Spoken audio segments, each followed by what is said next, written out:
आमचं हिंदुत्व आहे, गाडगे बाबांचं हिंदुत्व आहे. जो तहानला असेल त्याला पाणी देणं, जो भुकेला असेल त्याला अन्न देणं, ज्याच्याकडे वस्त्र नाही त्याला वस्त्र देणं, ज्याच्याकडे घर नाही त्याला घर देणं. असं काही नाही की गाडगे बाबा देव मानत नव्हते. पण गाडगे बाबा ज्या वेळेला पंढरपूरची वारी असायची तेव्हा तिकडे जायचे गाडगे बाबा. माझ्या आजोबांनी त्यांचं चरित्र लिहिलेलं आहे. आणि माझ्या जन्माच्या आधी सुद्धा आजोबा आणि गाडगे बाबांची वेगळी त्यांचे ऋणानुबंध होते, स्नेहसंबंध होते. माझी आई सांगायची, बाळासाहेब सांगायचे की गाडगे बाबा घरी यायचे पण ते घरात नाही यायचे, बाहेर बसायचे. आमचं दादरचं घर मला नाही माहिती तुमच्यापैकी किती जणांनी त्यावेळेला पाहिलं असाल, आता तिकडे सुरत टॉवर झालाय. पाठीकडे यायचे आणि सुनबाईला हाक मारायचे, म्हणजे माला की काय भाकर तुकडा असेल तर दे. आता गाडगे बाबा आले म्हटल्यावर सगळे पण आजोबा वगैरे सांगा, अरे आत याने आतमध्ये नाही, मी बाहेर बसणार. आणि मग स्वयंपाक करायला लागली तर ते बोलाय, सुनबाई असं नाही करायचं, तुझ्याकडचा कालचा शिळा काय भाकर तुकडा असेल तर दे, नाही तर मी चाललो. मग ते शिळं काय असेल तर ते खायचे. आणि हे गाडगे बाबा जेव्हा पंढरपूरला जायचे तेव्हा त्यांचा खराटा घेऊन ते तिथल्या त्या चंद्रभागेचं वाळवंट झाडत बसायचे काठ.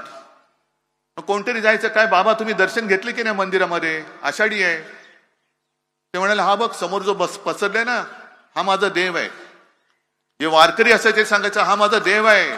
इकडे मुलं बाळ महिला किती आलेल्या आहेत. इकडे जर का साफसफाई नसेल, कचरा साठला तर रोगराई येईल. आणि जर रोगराई आली आणि ह्याच्यामध्ये काही घडलं तर तुझा आतला देव सुद्धा मला माफ नाही करणार. पहिले ह्यांची सेवा कर, ह्यांची सेवा केली तर आतला देव तुला पावेल. हे आमचं हिंदुत्व आहे, कारण हे संस्कार लहानपणापासून आमच्यावरती झालेले. आज तुम्ही सगळेजण सोबत आल्यात, महाराष्ट्राच्या कानाकोपऱ्यातून आलेला आहात. नेमकं काय करणार? आप आगे बढ़ो, हम तुम्हारे साथ है. आले सगळे तुम्ही साथ. काय करायचं काय सांगा मला. मला कुटुंब प्रमुख मानता, त्याच्याबद्दल तर नक्कीच मी तुमचा ऋणी आहेच. पण नेमकं काम काय करणार? कारण आता पैसा तर अमाप आहे.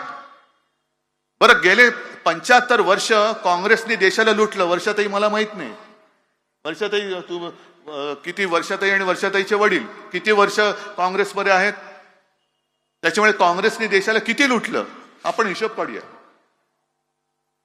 अर्थतज्ञ बसलेत, मला सांगा आता जो काही एक ताळमेळ आलेला आहे निवडणूक रोख्यांचा, त्याच्यात भाजपाकडे किती कोटी आहेत? 8,000 कोटी. आणि काँग्रेसकडे किती आहेत? 800 कोटी. मग कोणी देशाला लुटला? किती, कोणी लुटला? काँग्रेसकडे तर 800 कोटी असतील, यांच्याकडे 8,000 कोटी आहेत, ते सुद्धा गेल्या 10 वर्षातले. म्हणजे जे काँग्रेसला 70 वर्षात जमलं नाही ते आम्ही करून दाखवलं. हे मोदी बोलतात हे एकमेव सत्य आहे की जे काँग्रेसला पैसे जमलं नाही ते भाजपने करून दाखवलं. 800 कोटी काँग्रेसने जमवले, यांनी 8,000 कोटी. आणि तरी काँग्रेसवरती आरोप करतायत यांनी देशाला लुटला. संपूर्ण एक असं वातावरण करायचं आणि ह्या पैशाचा वापर किंवा गैरवापर प्रचंड मोठ्या प्रमाणाची जाहिराती करून करायच्या. मोठमोठ्या जाहिराती मी प्रत्येक माझ्या सभेत सांगतो. एखाद्या महिलेचा, गरीब महिलेचा फोटो लावायचा आणि त्याच्याबरोबर बाजूला लिहायचं, अशा 50 लाख कुटुंबियांना प्रधानमंत्री आवास योजनेमध्ये घर मिळालं. अशी ती महिला असते की जी कुठे शोधायची म्हटलं तरी सापडणार नाही. पण गेल्या वर्षी एका न्यूज चॅनलने त्याचा पाठपुरावा केला आणि त्या बाई बंगालमध्ये सापडल्या, लक्ष्मीबाई त्यांचं नाव. मग त्यांच्या घरी गेल्या, मोठ्या एका पेपरमध्ये फुल पेज जाहिरात आलेली. त्या लक्ष्मीबाईंचा फोटो, मोदीजींचा फोटो. आणि गेल्या वर्षी असं लिहिलं होतं की असं जवळपास 24 लाख कुटुंबियांना मोदीजींनी छप्पर दिलं. मग त्या वार्ताहर बाई होत्या, त्या घरी गेल्या शोधत आणि मग त्यांनी विचारलं की आपका नाम लक्ष्मीबाई है? हाँ. आपकी तस्वीर आई है? हाँ. कुछ लोगों ने मुझे सुबह उठा तो मुझे पता चला, कुछ लोगों ने कहा कि आपकी फोटो आई है. तो ये फोटो कब ली? तो हमें पता नहीं ये कब ली. तो आपको क्या घर मिला? ये घर आपका है? तो ले हाँ मेरा है. मेरा नहीं, मैं यहाँ रहती हूँ, मेरा नहीं है, ये तो किराए का घर है, लेकिन इसमें तो लिखा है आपको घर दिया. तो ले देखो ये घर है, 500 रुपया महीना मुझे भाड़ा देना पड़ता है. मग त्या बाईने सांगितलं की कुठेतरी त्या कामाला गेल्या होत्या, तिकडे बहुतेक हा फोटो काढला असेल.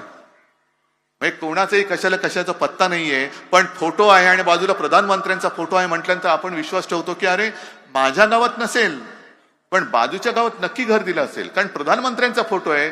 अजूनही जनतेचा सरकारवरती नाही पण सरकारी जाहिरातीवरती थोडा विश्वास आहे. आणि इकडेच आपण फसतो. उज्ज्वला योजना, एवढ्या लाख लोकांना आम्ही गॅस सिलेंडर दिला, एवढ्या कोटी लोकांना आम्ही रोजगार दिला. कुठे आहे, कुठे रोजगार कुठे आहे?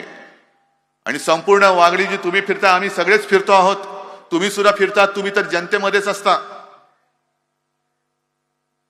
जिथे जिथे जातो तिथे तिथे असंतोष आहे. शेतकरी आक्रोश करतोय, कामगार आक्रोश करतोय, विद्यार्थी आक्रोश करतोय. पण सगळ्यांच्या मनामध्ये एकच भीती आहे की ईव्हीएम मध्ये काय होणार. बरोबर ना? तुमच्याही मनात आहे ईव्हीएमचं काय, ईव्हीएमचं काय, ईव्हीएमचं काय. असा एक संभ्रम निर्माण केला जातोय की काय वाटेल ते झालं तरी ईव्हीएम मध्ये ते घोटाळा करतील आणि ते जिंकतील. अजिबात नाही. या वेळेला जर त्यांनी तसा प्रयत्न केला, उघड उघड असंतोष, रोष दिसतोय, सरकार विरुद्ध रोष दिसतोय, पण ईव्हीएम मध्ये घोटाळा करून जर भाजपा जिंकलं तर देशात मध्ये असंतोषाचा भडका उडाल्याशिवाय राहणार नाही. एवढा तीव्र असंतोष हा जनतेमध्ये आहे. करून बघाच, ईव्हीएम घोटाळा करूनच बघा तुम्ही. कारण प्रत्येक वेळेला काहीतरी एक, म्हणजे आता तेलंगणामध्ये काँग्रेस जिंकली, मग ईव्हीएम कुठे गेली, इकडे ते जिंकले, मग ते कुठे गेलं. नाही पण देशभर जो एक आक्रोश आहे. आणि मी तर जातो, लोकांमध्ये जातो, शेतकऱ्यांमध्ये जातो. इथे कोणी शेतकरी असल्याचा प्रश्न नाहीये, पण ग्रामीण भागामध्ये माझ्या जाहीर सभेमध्ये जवळपास सगळेच्या सगळे शेतकरी असतात. मी विचारतो शेतकरी किती आहेत, हात वर करा. मग शेतकरी सगळे हात वर करतात आणि त्यांना मी सरळ विचारतो, मी मुख्यमंत्री असताना महाविकास आघाडी सरकारने जे तुमचं कर्ज माफ केलं होतं, कर्जमुक्ती केली होती, ती तुम्हाला मिळाली होती की नाही ते सांगा.